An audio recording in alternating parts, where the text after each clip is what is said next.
Good evening, everyone. Good evening and welcome back. Welcome back to the PorscheCooled Podcast.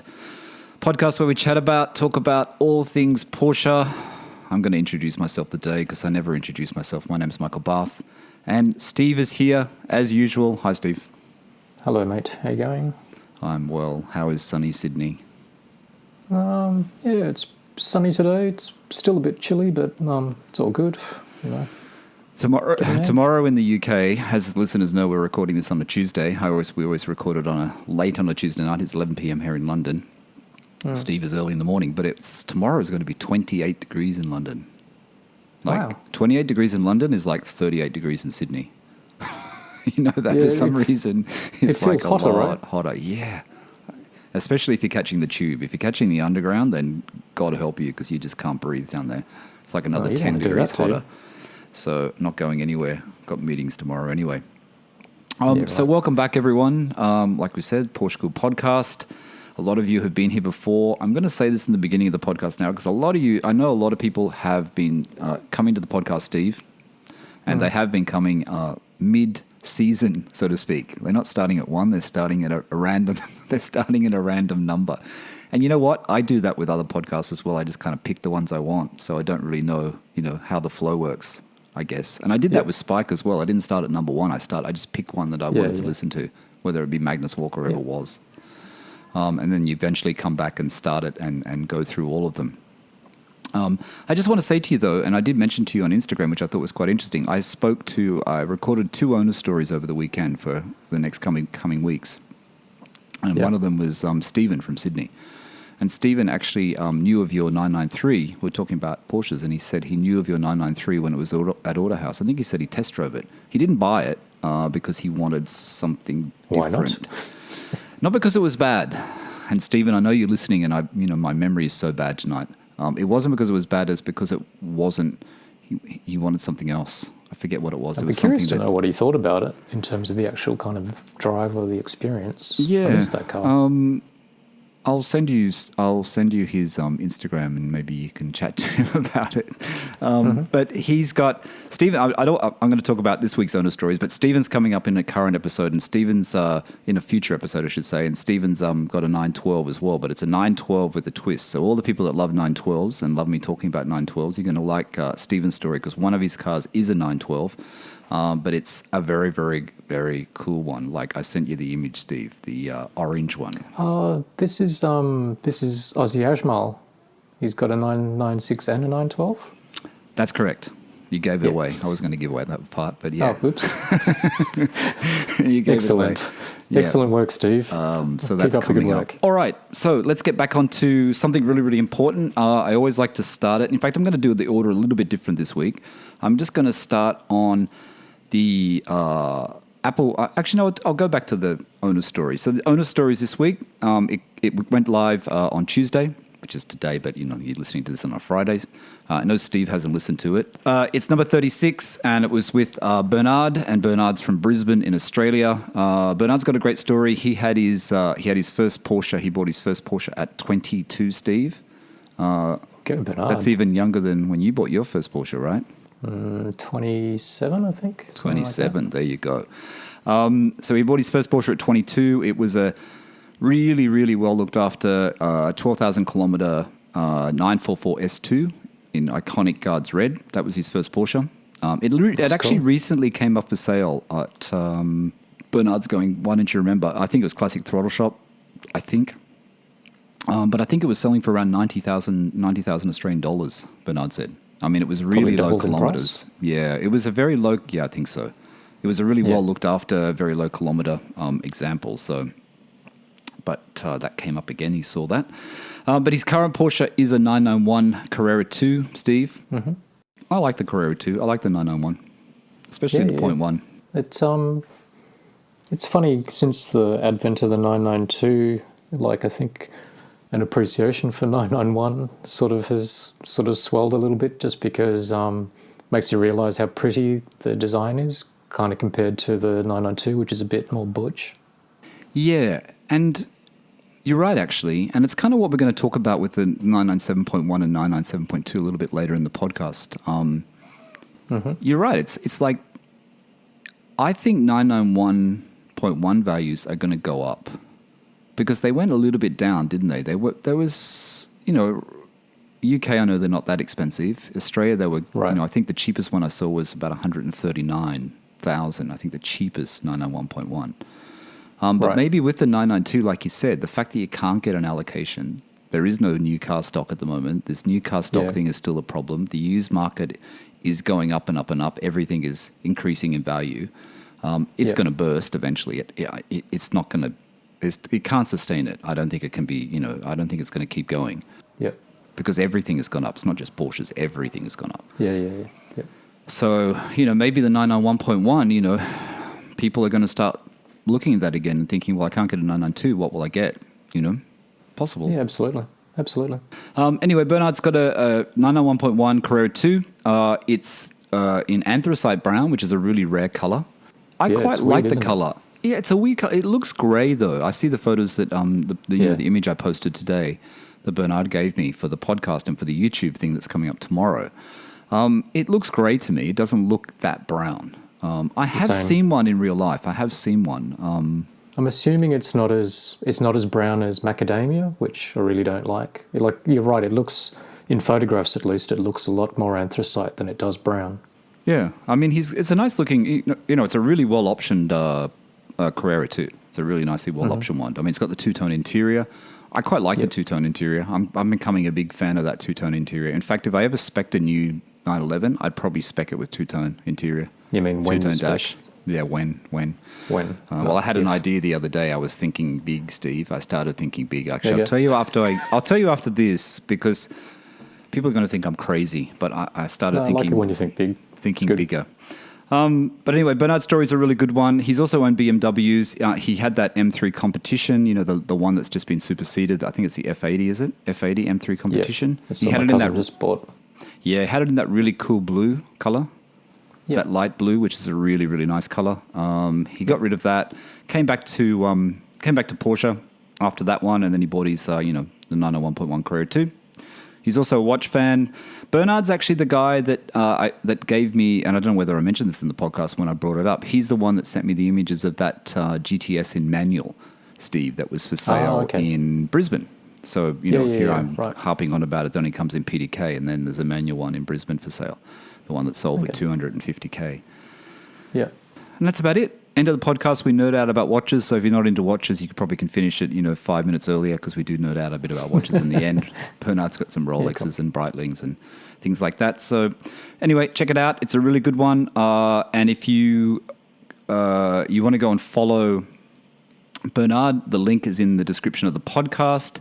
And his Instagram handle, what is wrong with me tonight? I don't even have it in front of me. His Instagram is Ibida. What is it? What does that mean? It's is accountant. Term? Yeah. You know what that is? The accountant talk. What is it? What does it stand for? What does it stand for? Oh my God, what's wrong with me?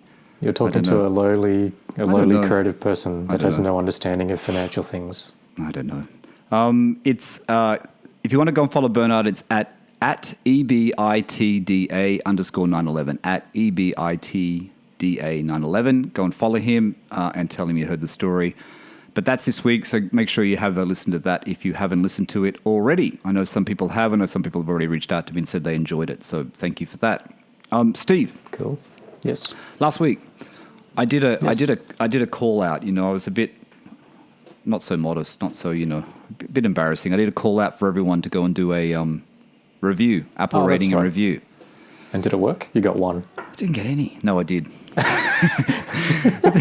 I really have to say, you guys, honestly, Steve, the listeners, I have to say thank you to everyone because there was 6 reviews. People actually listened to you. There was 6 new reviews since last week's episode. There's probably going to be more. Bath. Yeah, and this is Tuesday. We're recording this, so there's probably going to be more by the time this goes live on Friday. But this is up until Tuesday. There were 6 reviews.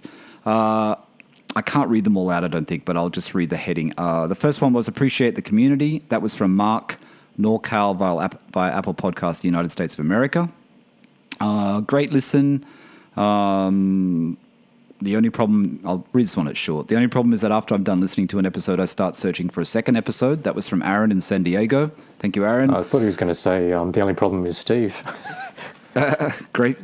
No one says that. Other one, great podcast. A great podcast, a must for all us Porsche owners and fans. That's from Jez992, Great Britain. Porsche chat, always welcome. New to the podcast, really enjoying the content. Currently restoring my SC. I know who this is. Currently restoring my SC and love listening while tinkering on the car. That's cool. onur.au in Australia.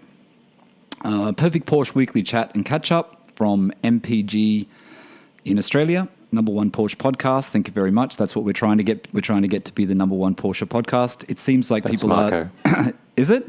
Oh, Marco. Yeah, that's Marco. Okay, Marco. MPG. Thank you, Marco. That's fantastic. Yeah. Marco left one. Great, Marco. Okay, I'll read it all out then because it's Marco. Number one Porsche podcast. No puffed up egos here. Just great Porsche chit chat between two mates.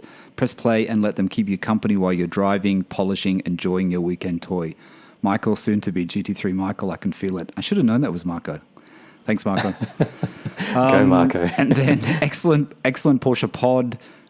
Great podcast for current and prospective Porsche owners. Really valuable insights. Michael and Steve are very enjoyable to listen to. Keep up the good work. That's James in Ireland. I cut that short a bit. There's more to it, but that's just the main part. James in Ireland. Thank you, James. And now, because I've read everyone else's out, I have to go back to the first one. Appreciate the community. Amazing commonality of experience Porsche owners share from all around the world. Fun to hear the owners' stories. Enthusiasm is a consistent theme here. Really appreciate the time and effort Steve and especially Michael put into making the podcast for the rest of us to enjoy. So thank you to you guys. Thank you for doing that. I really appreciate it. Steve appreciates it. Like I said, we're almost at 100 rating and reviews. I think we're on 92, and I think with these 6, I think we must be on 98 in total now. So we're almost at 100. Okay. Yeah, cool. we just need a couple more. Where we'll hit 100 for the global iTunes community, basically. So that's great. Thank you so much, Steve. I need you to talk. I'm out of breath. Talk about what? What did you see? Mm-hmm. I put it in the notes. Actually, the link. Did you see that? I think it was a UK article that Porsche 911 is the most searched for classic car. Do you believe that? Yeah, I guess I do believe it. There's nothing that kind of unusual, is there, or that surprising? The article said, did you read the article? It said classic car buyers are increasingly searching for dream cars rather than affordable models. Why? Everyone's rich. Is that because we want to spoil ourselves after COVID? Is that what it is? Everyone's just getting so depressed and so, sick of being at home. It's just like, why does it matter anymore? Let's just spend our money. I guess so. Or is it also because, things that were deemed... I don't know, if you sort of said classic car to me, I'd kind of think, like old MG Roadsters or E-Type Jag and stuff like that. I wonder if those sorts of cars are less relevant as we all get older because, Gen Y and millennials would have less of an idea of what they are. I mean, we all know that people are searching for 80s and 90s cars at the moment, right? 80s and 90s cars are the flavor. Mm-hmm. Even how when I heard that episode on Spike's Car Radio, how they were talking about the SC and how they were talking about how, when they started buying the Porsches, Spike and Zuckerman, they wouldn't even look at those 80s models, the SCs, because they just put their nose up at them because, it was about the 70s. You know what I mean? But the long hoods is about the 70s models, the 60s and 70s models, which is interesting. And the times have changed. There was a blue... It could have been a one-owner example that was just on Bring a Trailer, an SC. Mm-hmm. It literally sold a couple of days ago. I was watching it. Beautiful. Blue with a light interior. Beautiful example. It sold for $91,000 or $90,500 US for an SC. Yikes. Yeah. Now, that's a lot. You know what I mean? So, and then we talked about how there was that SC special edition, that we didn't like from that fashion company. Then there was that other black one that you said you saw. Was that an SC that you sent me the link for and you said this one looks better? You had it on your list and I forget who it was now and you said that one looks better. Was that an SC or was that an 80s? You said that to me. I didn't send that to you. Did I send it? Really? I thought you sent it to me. Yeah. No. Was that an SC? Hang on. I'm just going to... That was another fashion, so the listeners know what we're talking about. It's out of Japan. Miyuki Miyuki Zoku. The fashion brand is MKI. So. Yeah, the black one, wasn't it? Oh, it's out of Yorkshire. It's obviously a Japanese designer there. Yeah, the black one, wasn't it? That was quite cool, though. I thought, did you look at the images of that? It was quite cool. But anyway, it's about... But this article, I just read the best of this article, and it was interesting because it was actually from the auction site Car and Classic, which is UK actually, Car and Classic in the UK. And it says, data shows that Porsche 911 is now the most searched for vehicle on its website, replacing the Ford Capri, has to be the UK. Figures are based on the analysis of site visits comparing the first quarter of 2021, blah, blah, blah. The second most searched for car, Steve, on classic cars was the Jaguar E-Type, right? And the third one, this is interesting because we know the correlation between Porsche owners and BMW owners is getting stronger. And the third one was the 1980s E30 BMW. Yep. E30 BMW 3 Series, not M3, just 3 Series. So that was the two, the 911 being the main one, the Jaguar E-Type, and then the E30 BMW. So it's pretty interesting. Out of all the classic cars, they're the three most searched for classic cars on Car and Classic. I suppose 911, like if that was a competition, given that there is a 911 that's existed for, 40 years kind of thing, slight advantage because... Yeah, true. Like how long did the E-Type Jag last or the Ford Capri? That's actually a good point. It's like there's so many different variants of the Porsche. You search 911, there's... Yeah, actually... The only other one is a Corvette, isn't it? Like a Corvette's lasted the same amount of time as a 911, but that's it. Yeah, it's kind of like not really a random sample, is it? It's kind of not like... it's not really exact data. Oh, you're right. Anyway, I thought that was interesting. What else? All right, so I saw that article today. This is for you, Steve, because it's about GT3, even though it's not about the 997. At first, I thought maybe they're doing it for the 997. That's what I thought. That sort of piqued my interest. Porsche now offers Manthey Racing performance kits for the 911 GT2 and GT3. Manthey Racing... Yep. I actually thought it was already available because, like, for example, I know in Melbourne you can I've seen Instagram posts of people kind of fitting the kit, but it must just be that not only is it dealer fitted and provided, but it's warranted now as well. That must be the difference. Yeah, and I think that's pretty clever of Porsche once again, because the owner stories, when I talk to people who have their car in warranty, whenever they bought a Porsche in warranty, everyone has you can't really do much to it because you don't want to void your warranty. It's got this warranty, you don't want to void your warranty, you're stuck. The fact that they are offering it through the the accessories division and the Manthey Racing, and then you can get it for your GT Porsches, you can get it for your 991.2 GT3 GT2 RS, the GT3 RS, and the 718 Cayman GT4, which I thought was interesting. It would be pretty cool to see it. They say that it's not performance, it's more bodywork aerodynamics, I think, though. I don't think it's actually performance. It's not performance? I don't think it's engine-wise. I mean, maybe it's exhaust, but I didn't think it was. Sort of like suspension, more suspension and aero, like the, those sort of funny kind of rear wheel covers that they put on things. Yeah. No, it says that the kit... Manthey Racing Kit includes additional aerodynamic components, magnesium wheels with aero covers, revisions to the suspension and braking system. Basically, it's designed to increase track performance but keeps the car still street legal. It won't make your 911 GT3 or GT2 faster in a straight line. It will make it more nimble at the track and help you shave a few seconds of lap times. Yep. So I guess this kind of is all in Porsche's thing, though, Steve. With the new GT3, as we know, it's more pushed to the motor racing spectrum. You know what I mean? It's pushed a little bit further that direction. So it's all about, about the track in a way. I mean, I've heard reviews about it and watched reviews about it, and they say the suspension isn't great on, it's not great on back roads. It's not great on rough roads. In fact, I heard someone say the other day, and I forget which podcast it was, someone said the other day that the previous generation, the 991.2, was actually more well-rounded on the road and the track. They thought that it was a bit too hard on the road. Yeah, because the double front wishbones, apparently, the spring rate that's resulted from the double front wishbones is twice as stiff, so they reckon it's just not as compliant. But yeah, Manthey Racing stuff... it is interesting because it is kind of going back to motorsport heritage. Like they now run the sort of Porsche, like some of the racing kind of teams And I think Porsche bought a stake in Manthey Racing a little while ago. But it's kind of funny because it's sort of, isn't that really how like AMG started and Alpina for BMWs and all of that kind of thing? Like they were a bit of a tuner arm. Then the factory or the mother brand kind of bought into it. Then all of a sudden, you know, an AMG car wasn't sort of from AMG. It was actually like a Mercedes AMG. And then all of a sudden, if you kind of follow the kind of journey of that, now you can kind of buy like a 4-cylinder AMG, where in its history it used to have to kind of be sort of like a, you know, big capacity engine and stuff like that. So it kind of got watered down. Yeah, I remember in Edgecliff in Sydney, at the top of the hill of Edgecliff, on the right-hand side, that place. And I remember that being there for years and years. And I swear they used to do full AMG conversions of Mercedes-Benz there, didn't they? I'm pretty sure that's what they used to do.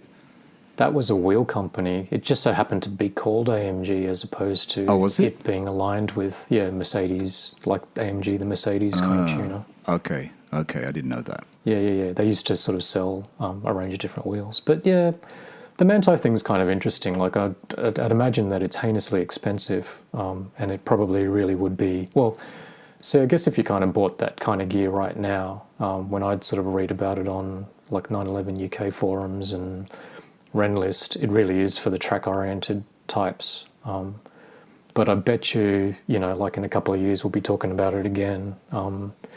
And it probably will become slightly more of a brand accessory kind of thing. Yeah, and like you said, they do own part of the company. Porsche do own part of Manthey Racing. So I think it's clever though, because it means that, there's a lot of people that want to take their GT3 RS, their GT2 RS, to the track, their GT4. Yeah. And the fact that they can get these upgrades and it doesn't void their warranty, you know what I mean? So it's a good idea. I mean, it's a good idea. I bet they're really, really expensive. I bet it's like crazy money.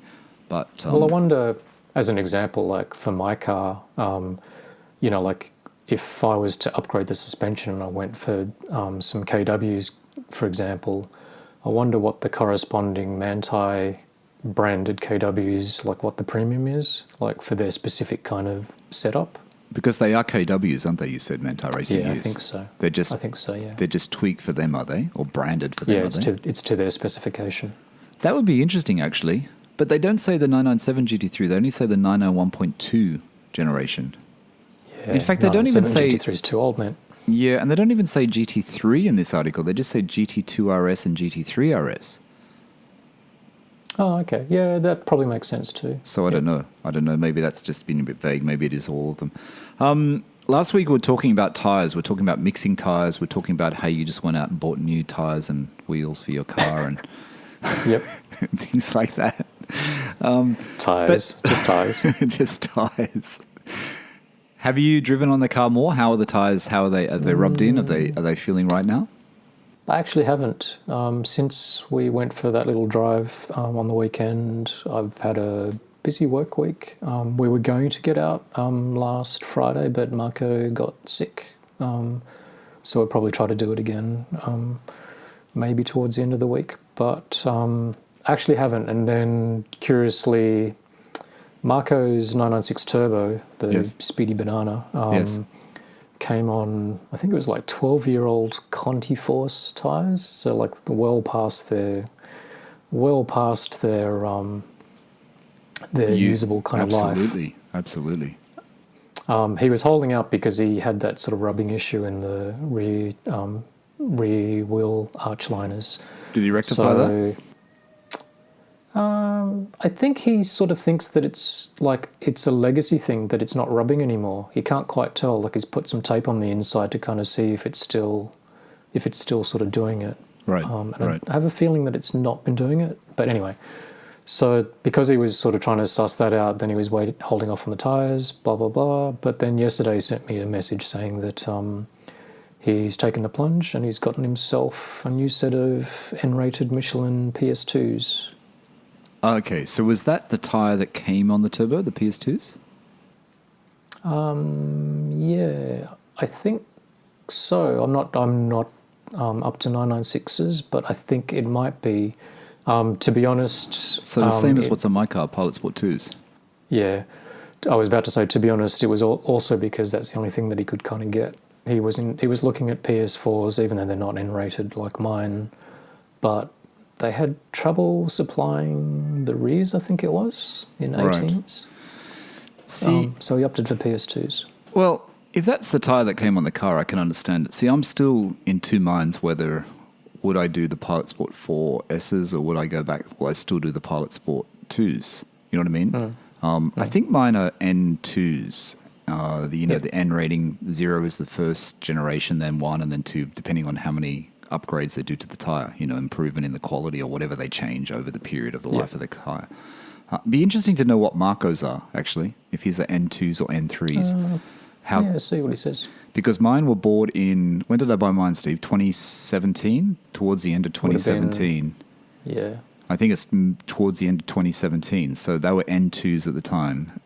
So I'm guessing they must be up to N3s now for sure. I'm surprised they're still going, to be perfectly honest, because the PS2's been around a long time. But you read the forums, a lot of people just go for the tyre that was originally on the car. A lot of people buy Pilot Sport 2s. I read it through the forums again the other day. Most people say, I was tempted by the ones you bought, but, they still went for the Pilot Sport 2s. But this N thing, and I mentioned to you this before, I didn't realise... this N thing, I don't know whether we did an earlier podcast together or I did it when I was doing solo about the N-rated tyres. We have spoken about N-rated, yeah. Yeah, and I think I did a video about it years ago on my YouTube channel, Michael Barth, if you haven't been to it already. But the N rating, it said it's mainly to do with the sidewall stiffness. Yep. Now, and that's the main thing. And the sidewall stiffness has to be able to take the weight of the rear of the car. And that's why these tyres are It's the load rating. Yeah, it's the load rating. So it has to, the characteristics of the 911 and the weight of the rear of the 911, and it's the sidewall. So isn't that reason enough to stick with N-rated tyres? I don't dispute or doubt the fact that it's a different tyre. I don't think they've just kind of slapped a little marker on the sidewall and then... said, hey, this is Porsche oriented, so therefore you have to pay another $200. A premium. Yeah. Because I watched a tyre YouTube review. I think it's tyrereview.com. A guy in the UK who's pretty thorough. And he outlined the difference between PS4s that came like a BMW spec PS4 and just a normal PS4, and explained even the fact that across the sort of construction of the tyre, there's three... On a standard PS4, I think there's 3 different kind of compounds of rubber, whereas on the BMW spec, it's different, and he said it was much better on the BMW version, which was quite interesting. I think there's a combination of stuff, in terms of sidewall construction, compound, blah, blah, blah, but... To where I kind of got to, for example, there is no such thing as an N-rated PS4. I went for that because I opted for the fact that I know it's a very highly regarded tyre, and I kind of go, I'd rather have the newer technology, and regardless of the fact that it's not N-rated, and I suspect that I probably wouldn't feel the difference between an N-rated and non-N-rated. But when you say newer technology, this is what I'm always confused about, because this is what I'm saying with the N rating. It begins at 0. You know what I mean? So now they're up to, when I bought mine, they're up to 2. So like I said, now I'm guessing they're up to 3. They couldn't be up to 4 that quickly. I think it's So they are improving the technology. They change it with the technology. So they're upgrading the tyre somewhat each N rating. Yeah, but how are they upgrading it? That's the thing. I don't know. Yeah, and I don't know. I'm now completely talking out my bum as opposed to a tiny bit talking out my bum. But they must do that. Sorry, Steve. They must be doing that in collaboration with Porsche, though, because if it's N-rated, Porsche must be saying to them, well, to keep the N rating, it still must be in collaboration with Porsche. Yeah, but I'm guessing that it might be sort of smaller kind of evolutionary type things like, hey, we've developed a better kind of compound which has more kind of silica in it, or blah blah blah in it, and just kind of upgrading maybe the materials as opposed to kind of completely redesigning the tread pattern and stuff like that. Yeah, maybe you're right. I wonder if they wear differently. So that's where I kind of come at it from in terms of my brain goes, well, if if a brand new design, which is sort of like not, 10, 12 years old, just by what you kind of sort of read, it seems like tyre technology is one of those areas that moves on so quickly. So it's weird though, this tyre thing, we can keep talking about it and talking about it, and I think even we've shown that it's not that interesting, but it's something that always comes up, and it's a question that always gets asked, and that people are always asking, whether it be on the forums. I know when I did that video about it, I had heaps of comments about it. I think the podcast, people are always asking about tyres because I found it quite confusing, even working out the correct pressure to put in your tyres. I know, look at what's on the, inside your door jam, and that's what you do. But then other people tell you to do different. I think you told me to do, less than what someone else told me. Autohouse or your Porsche specialist tell you something else. It's like, what in the hell? What do you put in the tires? You know what I mean? What are you doing? Then you go on the forums and everyone's got a different solution. Some people say just do whatever's in the door jam. I don't know. Tires are confusing, and N rating I think are confusing. I think it's confusing for a lot of people. I know a lot of people don't care about it, but I don't know. It's a tricky one. We won't kind of keep banging on about it, but I reckon N-rated sort of probably makes a bigger difference when your car's brand new, because supposedly, there's an insurance kind of ramification, or there can be as well. I doubt very much that an insurer is ever going to go and check whether or not you've kind of got N-rated tyres on your 992, but, that would be one reason why you'd sort of definitely kind of stick with N-rated. I'm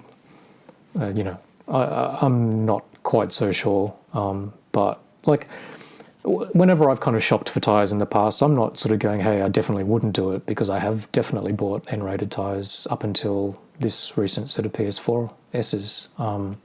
It's probably just more that, if you had to pay $100 a tyre more, would you do it? I'd say no, but I think the premium is sort of like about $20 per tyre kind of thing. It's like, okay, that's fine. Yeah, I know. It's confusing.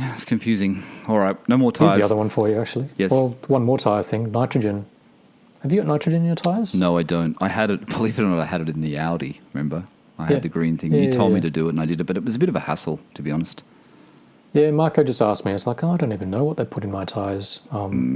So I just put air in mine now. I mean, that nitrogen thing, I had it in my Audi, and I had the green caps, and then I had to keep going to that place in Artarmon in Sydney, to do it. Yeah, that was kind of a question. Jacks, yeah, I know. It was just too much. In the end, I just started putting air in them, even though they had green caps. Exactly, and that's what I said to Marco too, which is like, I've had nitrogen before, but I just kind of would top it up with normal air. Like, what difference does it make? I know it's supposed to be more stable, but I can't really tell. Air. Steve, I just want to do a shout out. I forgot when we started the podcast. I just want to go back to the Patreon members. We have 2 new members on Patreon. Patreon is where you can go and support the podcast. You just go to patreon.com, you search PorscheCooled, or you go to patreon.com/PorscheCooled, and it'll take you to the same page. You can just join up there. It's pretty easy. $2 to $10 a month, and you just help support the podcast. We have 2 new members this week. I don't know whether I mentioned Bob last week. Did I mention Bob last week? Doesn't sound familiar. Go, Bob. I'm going to mention Bob because I can't remember, Bob, if I mentioned you last week, because sometimes these things come through and I miss it. But anyway, I've got 3 new members over the past few weeks. Bob, who was on PorscheCooled Owner Stories, Daily Driven GT3. So thanks, Bob, for joining PorscheCooled. I know I thanked him personally, but thank you for joining PorscheCooled. Tyler as well. Tyler has joined. Thank you, Tyler. PorscheCooled Exclusive Plus. And Ben. Ben, I will send you a message. I meant to send it today and I got caught up in meetings, so you would have actually received the message once you hear this podcast. Ben, I recorded on the weekend an owner story, Steve, coming up. Ben's in the UK. He's got a really cool story. He's got I'm going to let it out, so, just so you get excited. And I did send it to you, I think. I sent it to you. He's got a 981 Spider. Oh, cool. Yeah, you did. Yeah, it's very, very cool. You've not had a Spider on... No, on the owner stories before. No, it's a good one. It's a really good one. Yeah, cool. So that's coming up. So that's something to look forward to. So thank you so much to all the new members of PorscheCooled. Like I said, if you guys want to help support the podcast, small amount each week, it just helps us keep talking. All right, I think we're outdone the Tyre thing. Now, I had a thought, Steve and I have always, we do these episodes and we think, we want to talk about, we don't want to just do news and we don't want to just do those sort of things. We want to think about, we always want to think about things that sort of relate to us. And I had a thought, and I only had the thought not long ago, and I told Steve before we started. Like literally 5 minutes. Yeah, like literally 5 minutes ago.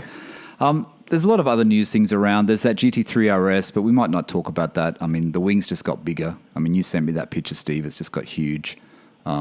It's ginormous and it's active. Yeah, it's like sort of DRS on a Formula One car. I think it just looks. I think it looks too big for the road. I don't know. For me, it looks too big. But there's lots of other Porsche news out there. There's the the electric EV Macan coming up and stuff. But we'll just pass that for now. We'll just go back into the into the main sort of chat, as we call it. Now, This is the thought. Let me just. I'll explain to the listeners what I said to you earlier, Steve. Looking at, because we're always talking about Porsche prices, we're talking about 911 prices. And I know a lot of times we refer to, car sales because that's the one in Australia, but I also look at Auto Trader. I don't really look at US prices. I look at UK prices and Australian prices and I guess European prices. But there definitely seems to be a trend that 996s are becoming more expensive, Steve. And they're becoming more expensive. And I guess it's something on my mind because we're always talking to new owners and I'm thinking, like we keep saying, it's getting harder and harder for new people to get into the brand. Yep. Or it's going to take them longer to get into the brand. You always say, buy the 911 you can afford, but the prices of 911s are getting very expensive. That SC is a classic example. The SC was a cheaper 911 and that's 90,000 US, so it's not cheap anymore. Sure, that's that's a perfect example, low, one owner, immaculate car, but still. So, the gap between a 996, the values of 996s are going up. The values of 997s are going up. We're talking about generations of 911s here for people who don't know. But they're going up. But the gap is getting smaller, Steve, don't you think? The gap between a 996 and a 997 is smaller. Now, we always talk about, if you want to get into 911s, obviously the 996 was the one to do because they were really low. Yep. I don't know whether that's the case anymore or it's starting to change. And I think what's going to happen, and tell me if you think this is true or you agree, I think what's starting to happen is that people are going to start to look at the 997 again. And I know people haven't stopped looking at it, but I think those people who maybe were looking at 996s will see that gap is not as big. And maybe this is more, it depends on where you live in the world. And in Australia, this is very true. Yep. That the gap is a lot smaller between a 996 and 997. Now, would you be tempted to go to the 997 instead of the 996? It's hard. It's hard for new buyers. It's interesting because, I'm going to put a slightly different lens over it because I'm predisposed to 997. But I guess I would have thought call it 3 years ago before this sort of uprising of 996 popularity kind of happened. I sort of figured... That's the English to blame too. It's the English. Oh, and also it's Greg. Ajmal. It's Greg at First Flat 6 and it's Ajmal. Yeah, Ajmal. I blame Ajmal for everything. But I was going to say that I guess just sort of like you, where you're kind of going, okay, first 911 to kind of get into, you didn't really want to go air-cooled at that point in time because you wanted to potentially sort of drive it more, blah, blah, blah. You wanted a bit more performance than what an air-cooled would provide you. I thought that most people would naturally just go straight to a 997, look at that. If they couldn't afford it, then they would then go and look at a 996. Of more recent times, it doesn't really feel like that anymore because the 996 has sort of like a following and a reputation unto its own. So people now actively don't just kind of go 997 first. They actively seek out a 996 first, which is cool. I'm not kind of shitting on it sort of thing. But so I kind of wondered whether or not, as you sort of say, like with the rising prices of a 996, whether or not that, I guess it does push 997.1s up, doesn't it?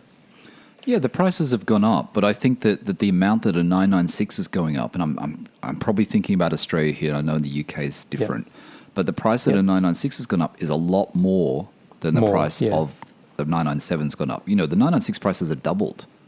They've literally doubled. Let's be honest. But is that because they were so severely undervalued? Again, call it 3 years ago. Probably. As opposed to...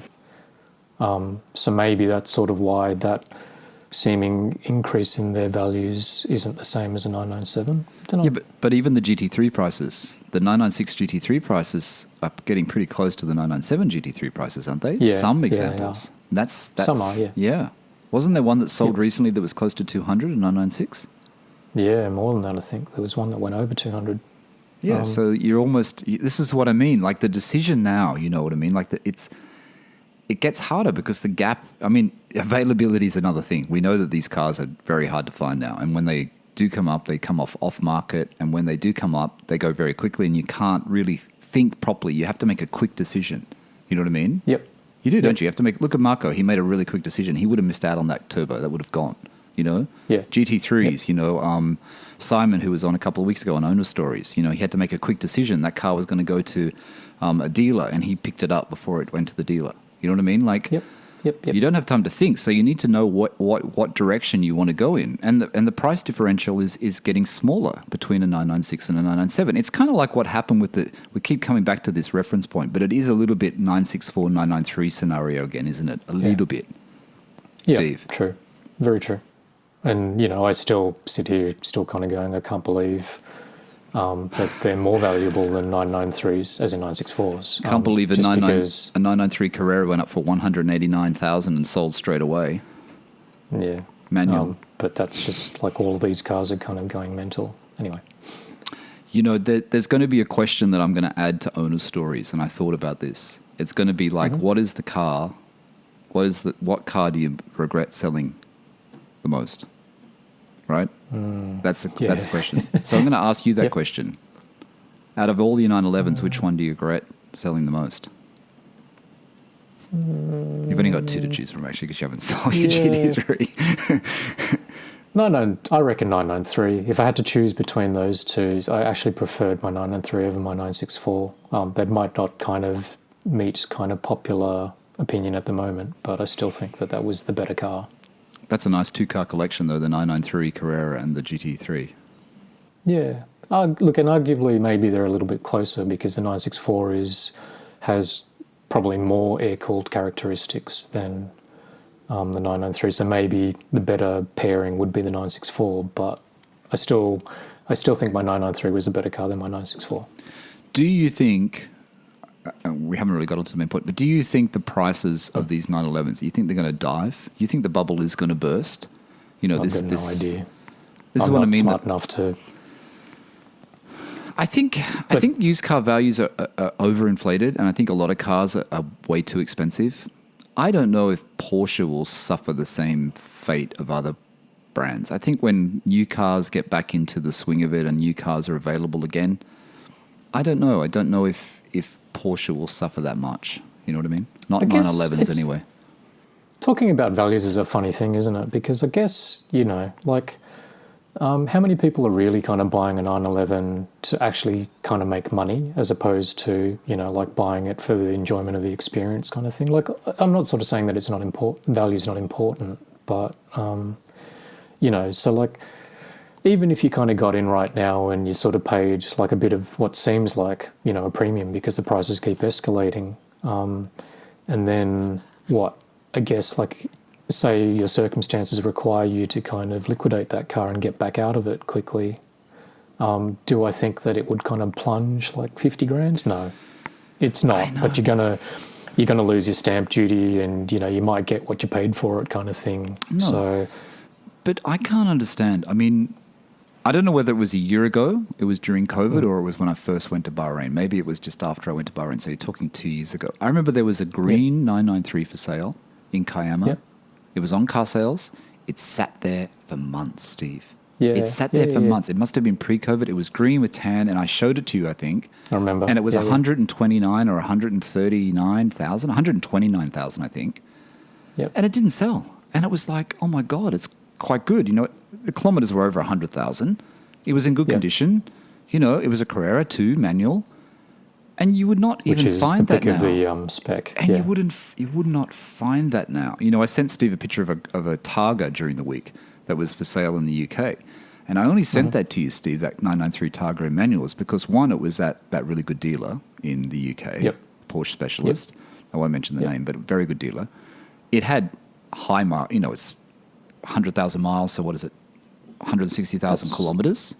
Which isn't high for a 993. But it was silver. The wheels had either been well looked after or someone had them restored. So someone had taken some time. It had the right seats, Yep. And I kind of look at this because there's a guy I follow on YouTube, on Instagram called a guy by the, I won't say his last name, but Ron on Instagram. And he just picked up one. He sent me a message about how he was thinking about it. And he picked up one. He's got other 911s though. He's got a few 911s. And he picked up the Targa, and I was seeing pictures on his Instagram thinking, man, that's really cool. I really think it's underrated, that Targa. I've never been a fan of the glass roof Targas, but something about that 993 with those wheels and that roof and the seats and that little bar across the back. Yep. I think it's a sleeper. I think it's gonna go a bit crazy in price, that car, for some reason. I'd prefer a Targa over a Cabrio. Yeah. In my opinion, but yeah. Anyway, that car was £59,000 in the UK, and I thought that's the price of a 912, and it's 25 okay. and it's 25 years old, which means you can still take it into Australia because it's in that interim period. It's over 25 years old, and it's only £59,000, which is I think it ends up, Steve, landed in Australia about 130,000 Australian dollars.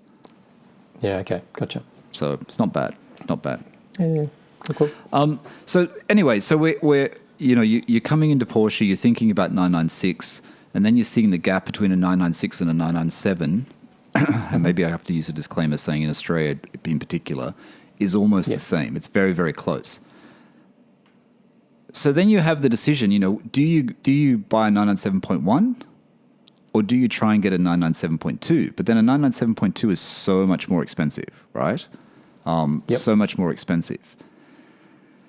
So, I don't know. I mean, the 997.2, as we know, the biggest difference between the 997.1 and the 997.2 is the DFI, direct fuel injection. That was the biggest difference, which means they had no need for an IMS bearing anymore. The IMS bearing issue was eradicated because they didn't have an IMS bearing, to my knowledge. That's what happened. The looks are slightly different. I know you're not a huge fan of the 0.2 and the GT3, are you? I think of 0.2 in general, like aesthetically, the differences are in the tail lights. It's kind of got that little scalloped edge that kind of goes into the bumper, and the LED lights, and the front end sort of, classic kind of Porsche. They sort of changed the driving lights as well. They went LED, and sort of the shape of the mouth and everything was sort of changed. Aesthetically, I prefer the simpler kind of lines of the 0.1, but What else is the difference in the GT3 though? Is there any other difference? Just slight interior differences, isn't it, between the 997.1 and 0.2? No, there's a relatively big difference. There's a bigger engine. It went from a 3.6 to a 3.8. Those cosmetic things, the interior and the PCM is so the interior is all black, and supposedly the plastics are a bit nicer, but it's still plastic. What else is there? I don't think there was much different. PCM is PCM3. Yeah, the PCM3 was the main thing, and the black plastic, like you said, which looks better. I mean, that's the interior. The horrible steering wheel. I don't like the 0.2 steering wheel. Yeah, which someone else has said to me as well, actually. I had someone else give me that comment as well, and I thought of you because I know you're not a fan of it. Yeah. But, GT3 is a slightly different kind of conversation because, the 0.2 really is sort of revered because I think the engine plus there's some suspension tweaks that kind of made the car more drivable. There's more torque. I think the ride is supposed to be a lot more stable and a lot more kind of settled, which means that you could punt it harder if you're driving hard, but also if you kind of daily it, it's more comfortable. So... yeah, common opinion is that the 0.2 is the better car than the 0.1. I guess when we come back to the problem at hand, though, right? Someone's looking to get into a 911. The 996 prices are rising really quickly. They're getting harder and harder to find. There's a small gap differential in most countries between the 996 and the 997.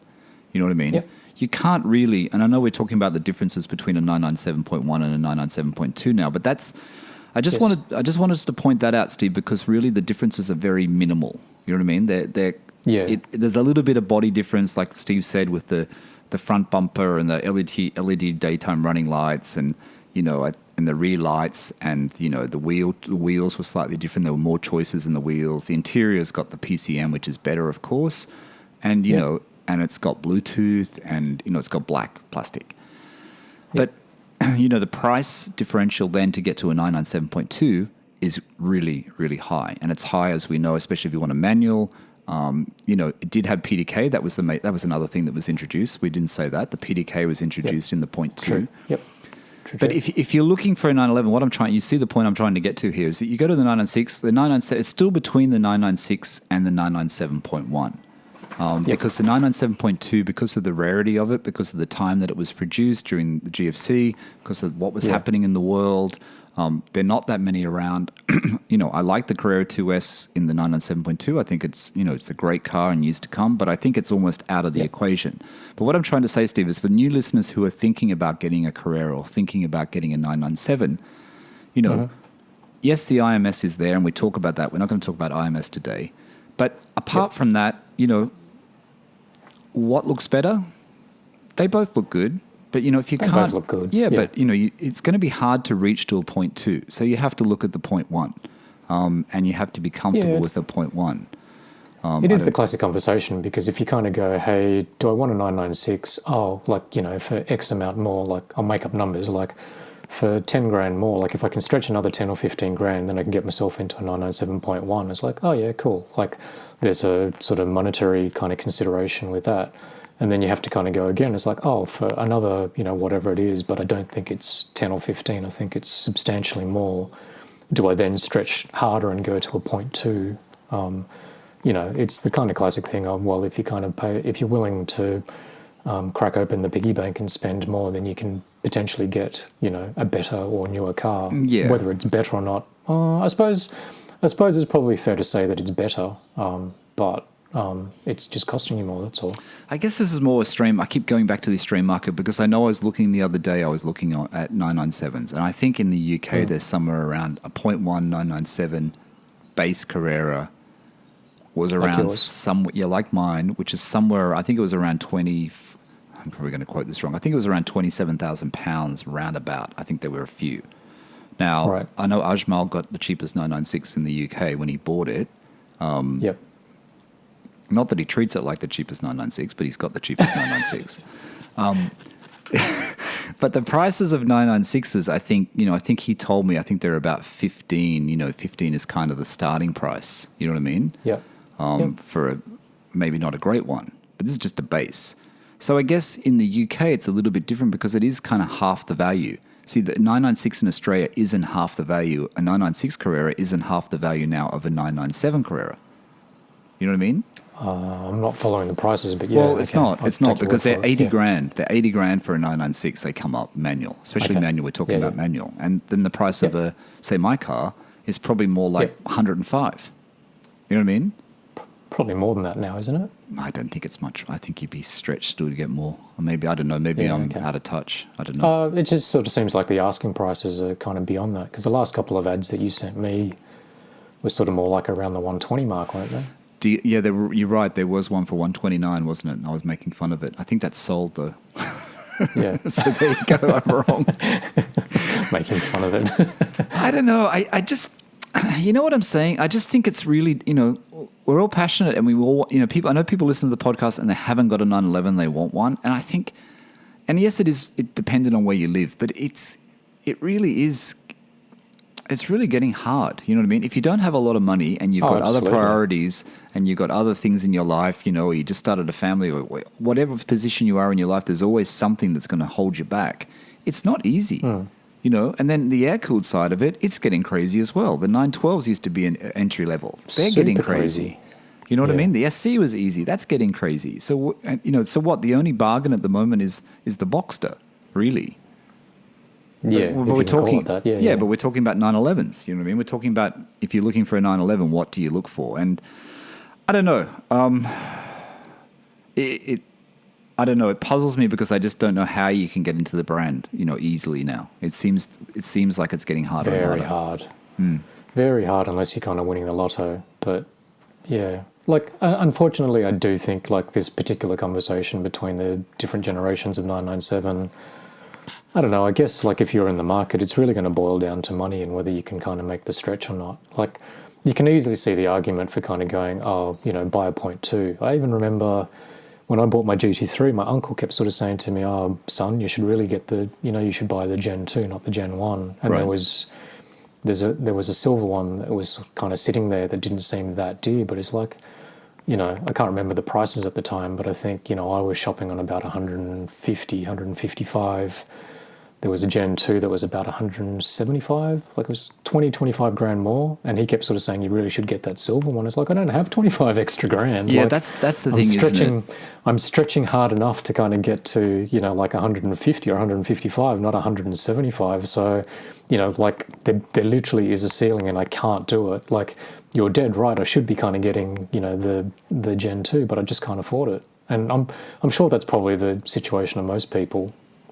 Yeah, and I was the same with mine. You remember, you know, I didn't really, I didn't really want to spend any more than 90, you know what I mean? 90,000 Australian. And we went and looked at my one that I own now. Yes. And it was more than 90, you know what I mean? Not thinking I could get it below 90. But then I remember there was Carrera S's for sale and I was looking, you know, they were shown up, advertised. Yeah. And I think they were only, 105 or something, or not even that, you know, they maybe were 99 or 105. And that to me was like, that's 10 grand more. It's too much. You know what I mean? Yeah, and I was about to say that, like, you know, 10, 15 grand more, like, is still a substantial amount of money. Like, if you're just kind of going, 5 grand more, like, you know, for example, for me, like, I think, you know, I had the chance to kind of buy a GT3 for cheaper than what I paid, but for 5 grand more, like, mine came with, you know, options that I kind of particularly wanted. So it's like, 5 grand, it's cool. Yeah. But once you start kind of going, hey, 25 grand more, like, that's still a decent whack of cash. Yeah, most people have ceilings. Yeah, true. It's and you're right. Actually, I mean, you buy what you can afford. We keep coming back to the same argument. I mean, I like talking about this over and over again because it's a question. It's what we're all thinking. You know what I mean?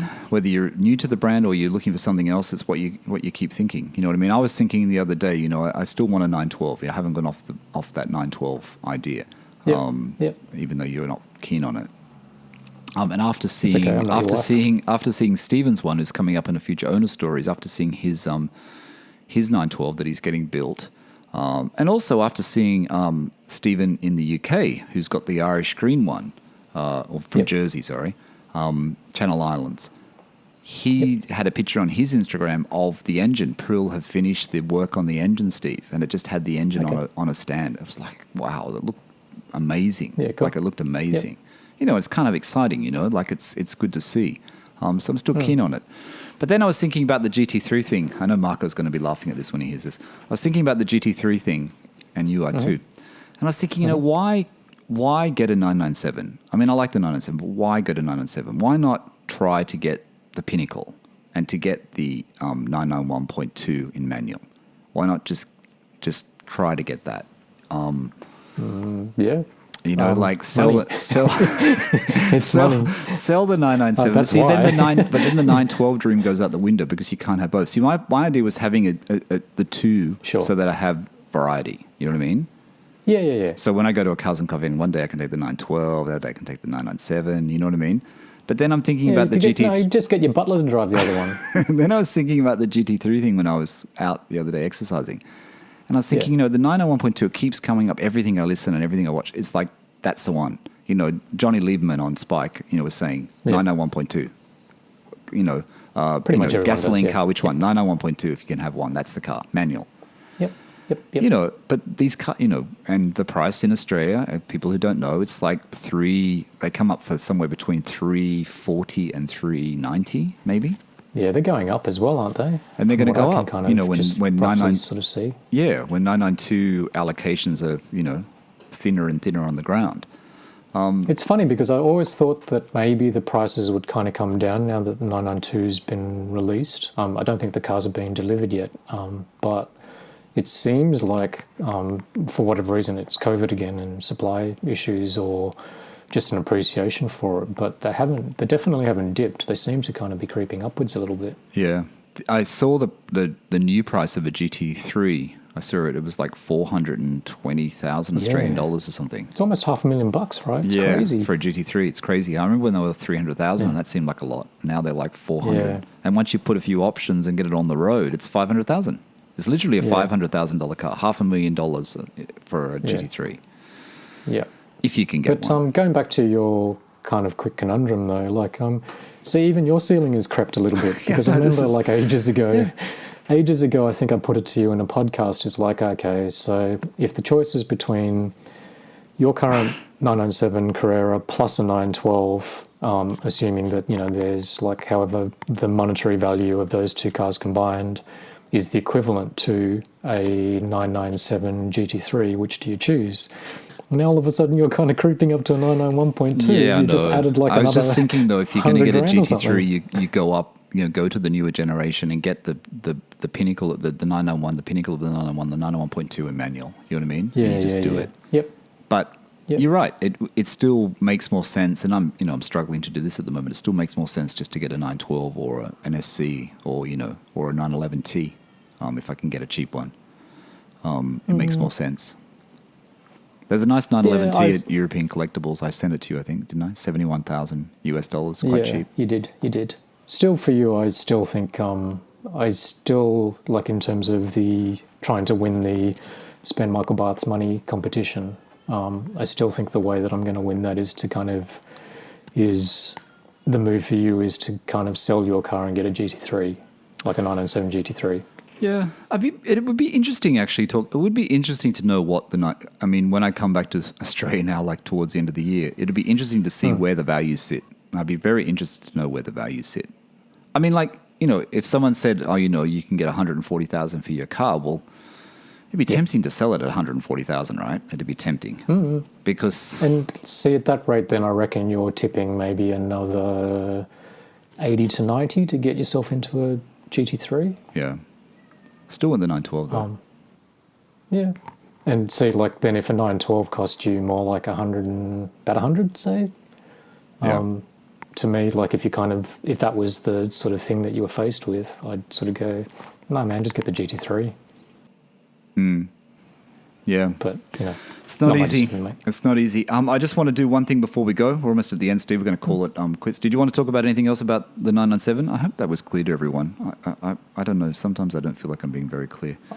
I don't think I'm being clear, but I've got different headphones in and I can only hear myself. Like, I feel like Oh, really? I've got a sock over my head, so it's really weird. I think I'm shouting as well. No, you're not shouting. It sounds good today. Last week we had a few technical difficulties. I don't know if you guys noticed it. At the end of the podcast, there was a bit of echo, but I seem to cut it most of it out, so it should be okay. My headphones died. Yeah. What was I going to say? Yeah, I don't know. I mean, it's a hard one. I mean, when values creep up, it makes you sort of reassess the whole market and think about, where you want to get in at, where people want to get in at. And I know a lot of people are looking at 997s and a lot of people are still looking at 996s. And it is personal preference. You might prefer to buy a Boxster, it just depends what you want. I just want to say, though... Actually... yeah, go on. Sorry. I was just going to say, like, one interesting conundrum with that. So, like, if you're in the market and you're choosing between a 996 and a 997... I wonder if there's a massive difference in the maintenance, in the upkeep between those two. I think they'd be the same. I think they'd be really similar. Yeah. Do you reckon, like, the 996, because, like, the material quality, like the plastics and stuff like that, I wonder if because, like, I don't think this is unfair to sort of say that it's probably not as good, whether or not you're going to be spending more, obviously because it's an older car as well, but... I guess I didn't win that 912 that I entered that sweepstake draw. I actually entered it. You can enter it if you're in the UK. I entered it. I just got the thing saying I didn't win. I can't believe it. I just wasted how much money? God. What's wrong with me? £400? Ajmal, I hope you won because I didn't win. I think Ajmal entered as well. It was an orange 912 that Greg at First Flight 6 sent me. He entered it as well. It was in his area in where he lives, and he said it was legitimate, so I did it. Don't you have a gentlemanly friends agreement with Ajmal that if he wins that you get a cut in it? He has to give it to me, yeah. Yeah. Anyway, I just saw that email then for anyone's listening. It was just a competition, a sweepstake competition in the US that I joined. How to buy your first Porsche? You don't. You actually buy a lottery ticket and hope this is where I'm desperate. Desperation. See, I'm in desperate times. All right. I just want to. Did you finish what you were saying, Steve? Sorry, did I cut you off? Yeah, I did. I did. It just made me think about maintenance, whether there was a big difference between the two as well. So before we leave, I want to just leave on another note. Todd at Stone City Outlaw. Todd, I hope you're still lying on the beach somewhere and having a great holiday. Todd sent me a message. He said, after listening, sorry, I'm not talking to the microphone. He said, after listening to the podcast last week, how we were talking about Cindy and Tasha, how they're very, understanding us doing this podcast. He said he thinks that the Patreon fund should be used to buy them flowers once a month. I thought that was a good suggestion. My wife won't appreciate that. But yes, it's a very nice thought. And it's appropriate as you can hear my kids screaming in the background too, I think. Steve has to go. He's got to make breakfast now. It's breakfast time. It's all good. All right, everyone. We're rambling at the end. Sorry. Sometimes we forget we're recording. I know you guys like it, but sometimes we actually do forget we're recording. That's it. Steve, I'll see you next week, mate. Yeah, cool. Take it easy. Have a good week. Hope the work stress dies down a little bit. Anything you want to say to the listeners before we go? No. All right, I don't like talking to people, mate. All right, everyone. That's Steve coming in from Sydney, Australia. My name is Michael Barth. That's it. Thank you for listening to the PorscheCooled Podcast. That's about it. Bye for now.